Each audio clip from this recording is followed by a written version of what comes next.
Sim, boa tarde. As we speak agora aqui, com a 16 de agosto, nós intensive care no momento na aqui tem 4%. Nós temos fora de jabiane com a 7 de agosto, nós temos 2 intensive care. De como só vamos ter intensive care com a acaparar somente paciente com de COVID só, anto com a non-COVID, mas como é bebida te seguir para fora, dus o paciente também com tem indicação para na intensive care, pero no momento aqui não tem lugar aqui riba para não, pero nós temos outro departamento que nós põe especial para paciente aí. No momento aqui nós temos 4 pacientes de COVID na intensive care. Nós temos capacidade de 16 camas para atender. Entretanto, nós temos 2 lugares abrir. Nós trekken de bel voor de semana passada. E manejo de CMC está bezig. Nós pedimos para nós para ajudança.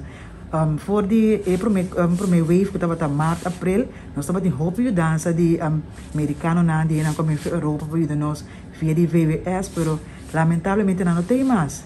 Agora aqui nós temos outro wave. Passou vida a seguir, nós temos 10 que nos sobra.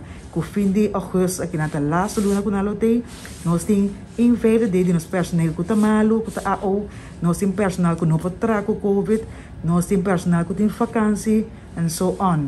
O que está passando no momento aqui, nós estamos cansar. Nós estamos a manejo de CMC, nós estamos cansados. Mas ainda cansado, não pode garantir mesmo bom cuidado na comunidade. Esse é nosso sente que a informação não chega para fora maneira que se chega. Então, que a informação está bagatelizar. Nós sente como personal de intensive care que nós estamos muito com o crunch abrir. Para sobrar, tanto que nós brinca aqui dentro para sobreviver, para ajudar, para que ajude a nossa comunidade. Aqui também tem a aglomeração de gente, a vida sigue normal como se nada passa. O que nós quer ajudança. Nós queremos ajudança para sobrar, nós não podemos garantir o cuidado optimal maneira de estar. Para o paciente está querendo 30. As we speak, nós temos 4%, nós temos 3% na caminho para a intensive care. A comunidade, nós está cansado.